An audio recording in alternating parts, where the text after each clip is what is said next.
Hey guys, what is up? It's your girl, Grace Torie, and I am back with a whole new podcast episode. Apparently, my dog will be joining us. It's Luna's world, and we're all just living in it. Anyway, guys, as I have said a million and one times, I grew up in the South on the Bible Belt, went to a Southern Baptist high school, went to a Christian church. I'm still Christian, but I don't identify as Southern Baptist anymore. But if you know anything about it, you know how strict it is. So I have been eating Secret Lives of Mormon Wives up. I think that as someone who was in a strict religion and now is non-denominational, this has been really interesting for me. It's been really eye-opening, and as someone who has seen a lot of hypocrisy in the church, it's been kind of validating.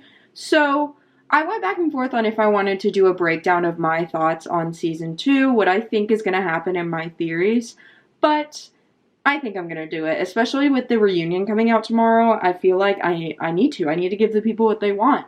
So yes, elephant in the room, I didn't get this up yesterday. I wanted to, but life was busy. So I'm getting it up today, Monday, just in time for the reunion tomorrow. So we're going to do a recap of what happened this season, my thoughts on it, and get you guys all caught up and ready to go for season 2. If you guys don't know what's going on with Secret Lives of Mormon Wives, I'm going to give you a very, very quick rundown of last season, season 1, so that you understand what's going on. Basically, it's a group of moms. Some of them are ex-Mormons, some of them are very, very devoted Mormons, and some of them fall somewhere in between. They still believe, but they're not, on the straight and narrow. They kind of hang out somewhere in between. So last season, season 1 was very much the saints versus the sinners, and this divide in the group of, oh, you're not Mormon enough. There's also an element of the husbands treating the women poorly, quote unquote, because of their beliefs and kind of putting them down, and there's the equality issue of it all. And then everybody hated Whitney by the end of it because Whitney was just the villain, hands down. I don't even remember all the stuff that Whitney did, but nobody really liked her by the end of that. In my opinion, my favorite was Demi. I know, that's crazy. When we get into season 2, that's crazy. But yes, my favorite was Demi by the end of it, and Jesse, and I couldn't get enough of it. I have followed them since way before the TikTok scandal, because if you guys don't even know there's a scandal, it's the swinging scandal, where basically Taylor, the main girl of Mom Talk, came out and said, hey, all of us are swinging together. I caught feelings for one of the husbands, he caught feelings for me, and I'm getting a divorce. And basically threw a bunch of people under the bus because she didn't say who was a swinger and who wasn't, so it left the internet to speculate. Now that you're caught up to speed, that's enough of an intro. We're going to go ahead and jump on into the episode where we discuss season 2, but don't forget to like, comment, subscribe. If you're here for the giggles and the goals, we like to do entertaining things while also working towards becoming the best version of ourselves. So some story time, some advice, some stuff like this. But yeah, let's go ahead and jump on in. I'm Grace Torie, and you're listening to That Girl the Podcast. Grab a beverage of choice and settle in, because the new episode is starting now. So season 2 just took off with a bang. I have listened to so many podcast episodes with them, and basically what they said is that they have not stopped filming. There's no breaks because there's so much drama that they just don't get a break. So it picked up right where season 1 left off. Taylor and Dakota, who is her baby daddy, were fighting because in season 1, she heard a Sinner Sunday, which is a anonymous rumor that Dakota was sleeping with someone else while they were just beginning to date. So this turns out to be true. Taylor talks to the girl one-on-one, and she basically is stringing Dakota along. She's I need time to think about this, and I don't want to break up with you, but we're also not together. I just don't know if I can get over this. But it kind of gets out of hand because they were stringing each other along for a long time, and also Dakota sucks in my opinion. I don't like him. I don't understand why he gets a platform at all. He sucks. But basically they go to Taylor's family's house and they're having lunch, and Taylor brings it up with her family, and she's like, you know, he was literally hanging out with this girl all day, telling her she's marriage material, and then at night he would come to my house and sleep with me. Do you not understand how upsetting that is? Instead of her family siding with her and being like, yeah, that's wrong, her dad turns around and says, well, maybe you shouldn't have slept with him that quickly. Have you ever thought about that? And basically, her dad is like, it's your fault for being such a hoe, and if you didn't give in so easily, this wouldn't have happened. And her whole family basically said that, except for her sister. Her sister was like, this sucks, this is a toxic relationship, why are you guys together? Clearly nothing's gonna come out of this. He's done bad things, you've done bad things, and why is everybody saying this to her? Like, shaming Taylor.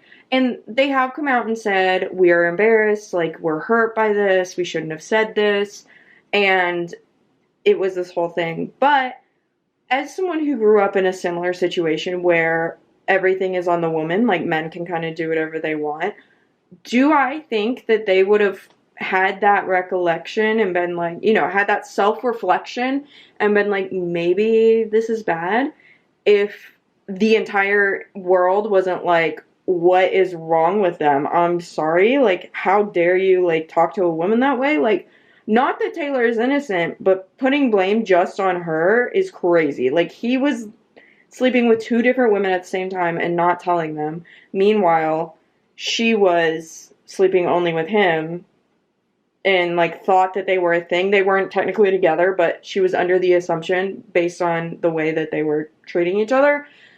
So, I don't know. That was, like, a lot. That was very eye-opening. That was very much, like, brought me back, because women, how I grew up, and it's still pushed on me despite how much I don't subscribe to it and have lost a lot of friendships over it. Like, women are supposed to be pure and have babies and not have a career, and that's kind of what mom talk is about, is like, we're going to show that you can be the breadwinner and be a mom.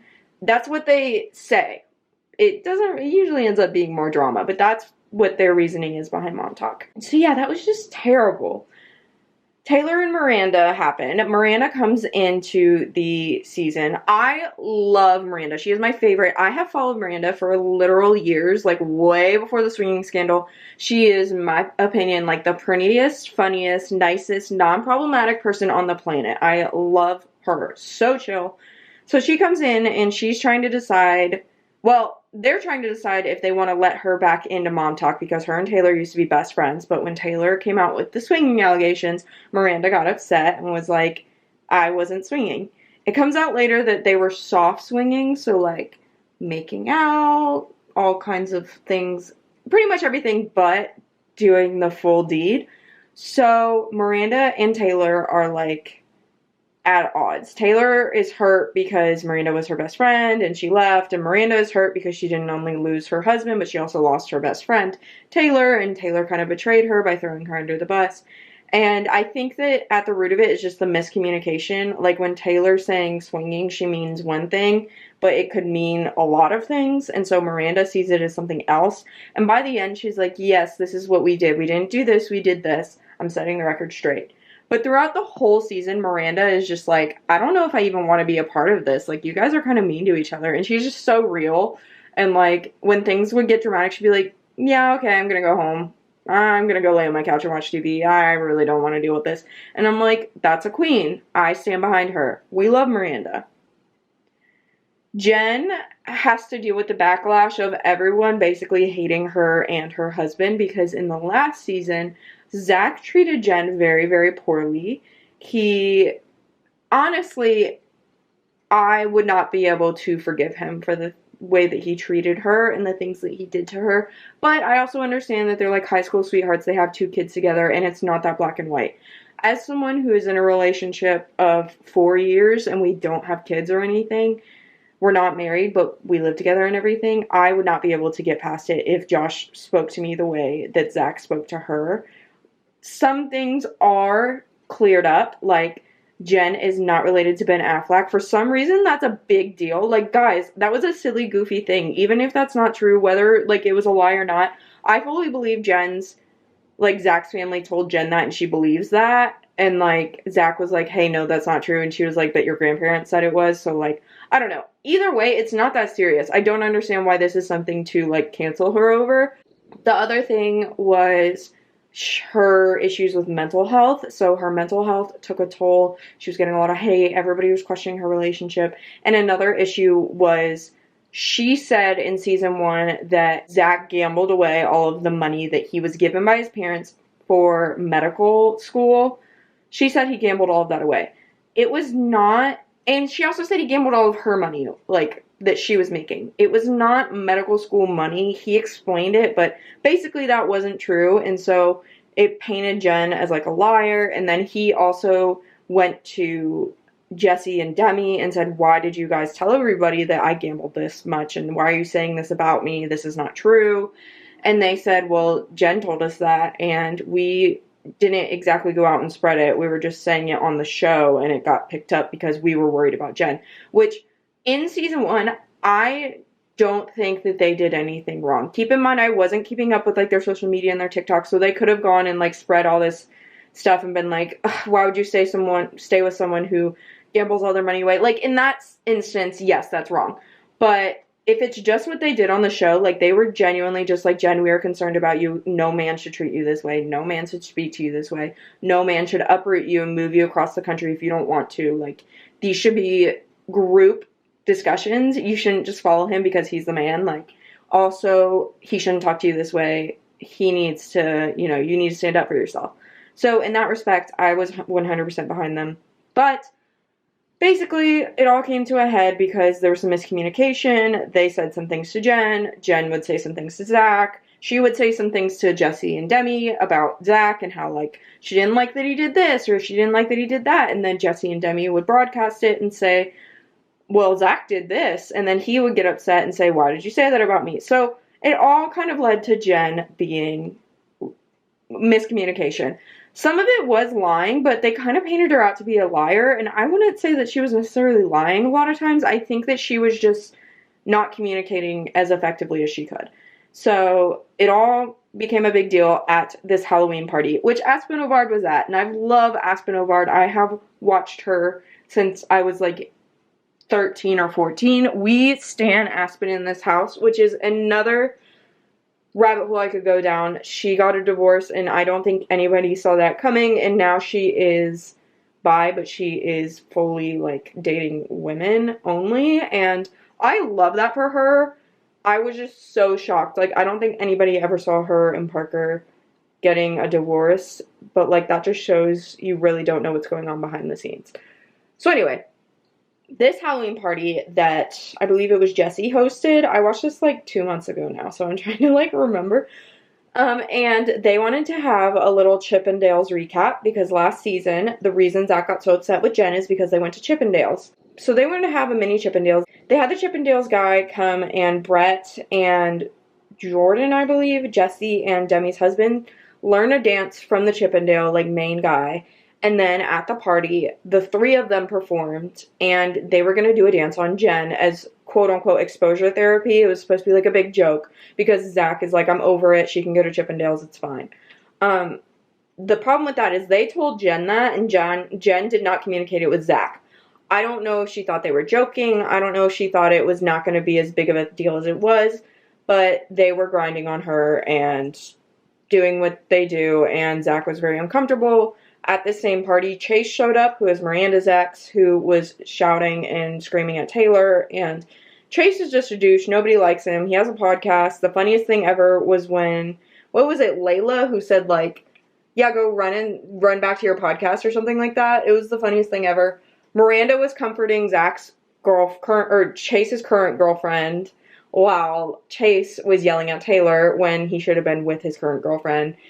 One thing that kind of was sketch was, I think it was Demi, who he walked by Demi, and he kind of, like, touched her, but it was not like a punch, it wasn't like a shove, he just kind of moved her out of the way as he walked by. And should he have done that? No, but she ran to her husband and was like, he just put his hands on me, and made it sound a lot bigger than it was. Like, should he have put his hands on her at all? No. But she gave, like, the impression that he, like, shoved her or, like, hit her or did something wrong. And for me, that was kind of like, ooh, I feel like that was a little bit of an over-exaggeration. And it kind of was when I started looking at Demi through a little bit of a different light. Because going into this, other than Miranda, she was, like, my favorite. I loved Demi. So that was the first time that I was like, ooh, I don't like that. not that I like Chase. I hate Chase. Ugh. Ugh. But Demi, I was kind of like, oh, I don't know if I would necessarily say that. I feel like you're stirring the pot here. So that happens at the Halloween party. Zach and Jen had that issue at the Halloween party. Jessie and her husband, which I love Jessie, but they dressed up as J-Lo and Ben because they thought it would be funny for Jen and Zach to come and see that they were J-Lo and Ben Affleck. But they also dressed up like J-Lo and Ben Affleck. So I don't really know. I just didn't think it was like that funny. I mean, it's an inside joke maybe that I'm not a part of, but like, yeah, they ended up doing it, which I thought it was funny that Jen and Zach did it, but I didn't think it was funny that Jessie did it. I was kind of like, that's a little weird, but I don't know. I don't think that they necessarily meant any harm by, like, the Chippendale dance. I think that it just wasn't communicated fully.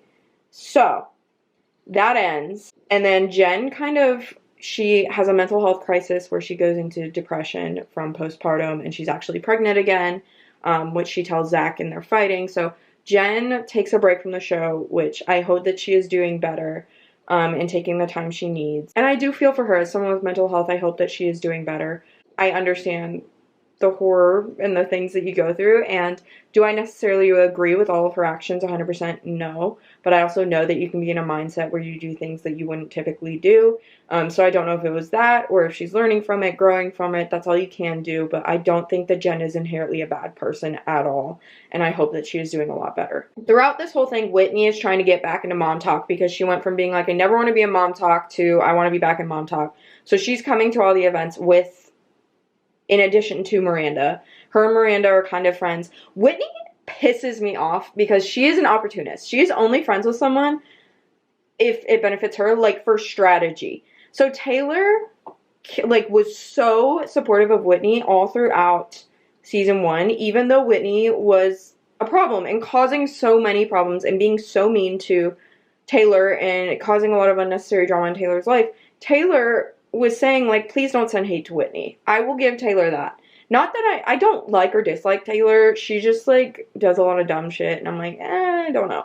So, season 2, Whitney is so strategic about who she's friends with. And I just sit there and it makes me so mad. Like, she was friends with Miranda until it no longer served her. And then she dropped Miranda. And then, like, Michaela sees it and calls her out. And I'm like, yes, Michaela. Then, when it comes to the very end, which I'm going to get to, and they have the big blow-up where it's Jessie and Demi and Taylor, and Demi is saying, Taylor, you need to be kicked out of mom talk, and Taylor is saying, you know, whatever. Whitney votes against Taylor. And I'm like, okay, so you are just someone who's a friend when it, is convenient for you. That pissed me off. Like, I don't like Whitney. I don't think she's, like, a good friend. I think that she's so strategic. She's just friends with people when she wants to be to get what she wants in that moment. So opportunistic. Ugh, it made me so mad. So, rewind. After the party, I think things really get heated with Demi. Demi and Taylor have a little squabble. They have a little fight because Taylor posts for the CMAs, like, oh, none of my, like, mom talk friends texted me on the day of, whatever. And they did, but Taylor was being messy, and she even admits, like, yeah, I shouldn't have done that. I blew that out of proportion. But Demi takes it way out of hand. She's, like, saying crazy things on TikTok, crazy things on Instagram, crazy things on YouTube. And then she is, like, saying that Taylor shouldn't be in mom talk anymore. And Taylor's not invited to her Christmas party. Taylor's not invited to the New Orleans trip. Taylor's not invited to anything because Taylor's not a true friend and Taylor's tearing mom talk apart. By the way that Demi's acting, I think Demi's tearing mom talk apart. Will mom talk survive this? I don't know.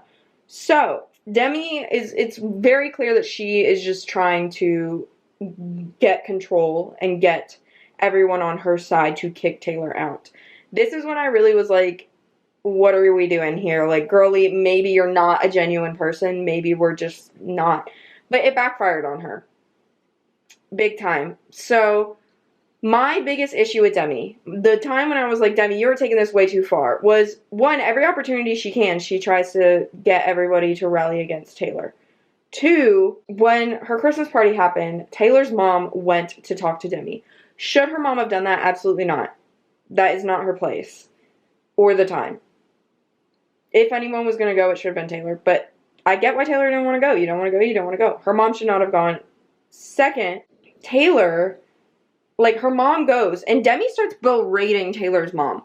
I don't care who you are. You do not speak to someone's mother that way, especially when it was very clear that Taylor's mom just didn't have all the information. Like, she was just coming to defend Taylor and did not have all the information. Was there a right and a wrong? I think that Demi and Taylor both have points. However, speaking to Taylor's mom that way made me lose respect for her. It was so fast. You do not speak to someone that way. Taylor's mom is crying and Demi is screaming at her. That is so disgusting. Like, I was so disgusted. You should just have enough respect for another woman, even if she's not, like, someone's mom, like, from woman to woman, to not speak to Taylor's mom that way. Like, I was so disgusted. I instantly was like, yeah, Demi, you're kind of my least favorite person on the planet now. It's kind of a race between Whitney and Demi, between who I dislike more. So, another thing that they touch on that I didn't get to see or even knew about the first season, so I appreciated this new take because it's actually real and something that's actually going on, is Macy's journey through losing her father, the father to her first kid and her boyfriend at the time, in a car accident. She lost him when she was pregnant in her sophomore year of college with her first baby, and it was the love of her life, and it was really hard to watch. I mean, I can't imagine going through something like that. And it was hard to watch her navigate that, but I think that it was so beautiful to see and real, and more important than any of the dumb drama. I love seeing more of that. I wish that they would also show more of Michaela's journey with her health. Things like that that are real, and I wish there was more of a light on it. Like, the drama is crazy, and I definitely appreciate seeing the hypocrisy within the church and how people navigate being in the modern world versus being in a church setting, regardless of your denomination or your religion, because at the end of the day, it's all Jesus. When it comes to Mormon versus Catholic versus Christianity, Jesus be there in all those religions, so it's very nice to see that. However, I do wish there was more of a spotlight on things like Macy's grief journey, Michaela's health, and, you know, things like that. Just the growth, and even like the running a business while having kids, things like that. So is that I feel like that's everything, other than the big blow up at the end. Oh, Michaela hating Whitney, iconic. No notes. No notes. Michaela still hating Whitney and clowning on her on TikTok. No notes. Absolutely fantabulous. Absolutely amazing. I love you, Michaela. Love you, Layla. I saw a new side to Layla this season. I feel like she was a little bit more guarded last season, and I love her. I'm obsessed with her. I love her. Michaela and Layla. Miranda, absolute icon. Jessie, I love. I feel like she did some questionable things, but we're all human. At the end of the day, I don't think she's, like, a bad person. Demi needs to get her priorities straight. That was just a lot. Girl, you're definitely the villain of this season, and stop playing into it. You just look dumb. You need to own up. Own up to your mistakes. I'm really excited for the reunion. I heard that Demi and Brett won't be there.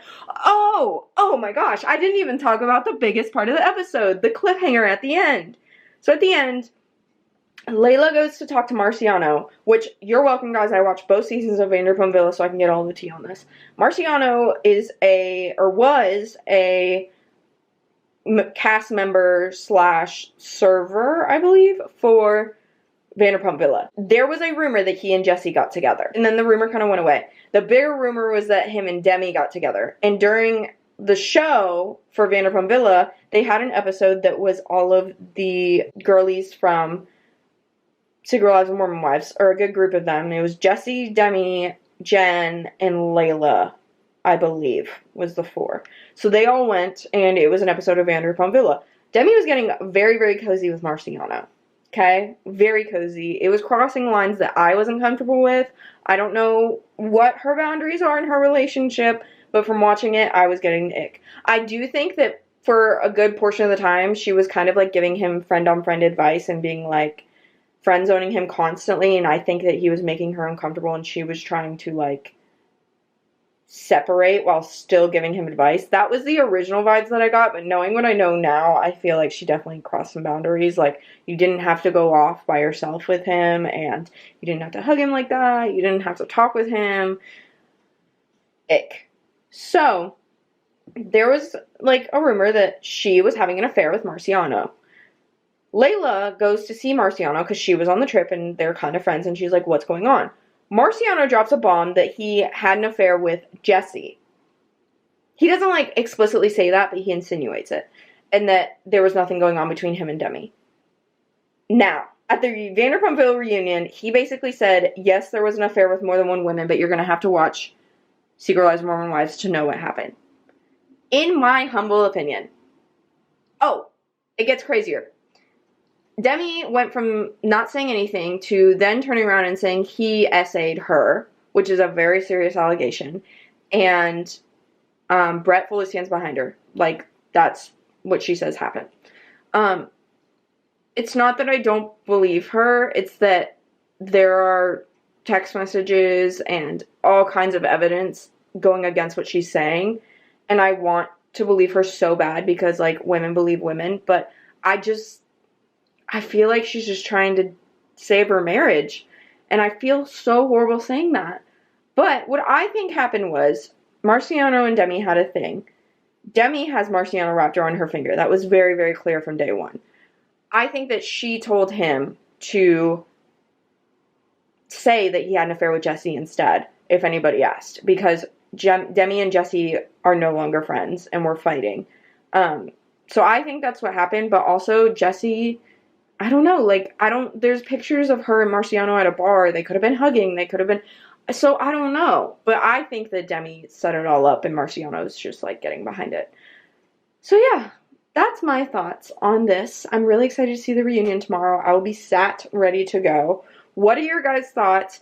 How do you feel about this whole season? How do you feel about the show? Do you want me to do a more religious take on it? Because I really just did a recap of my thoughts thus far. I didn't really get into religion, but I'm happy to dive into that. I'm really intrigued by, like, spiritual religious things, so I would love to share my take on everything. But yeah, let me know your thoughts. If you enjoyed, don't forget to leave a like, a comment, leave a rating, a review, all of those fun things. I love you guys so, so much, and I will see you guys next Sunday with a new podcast episode. Bye, guys!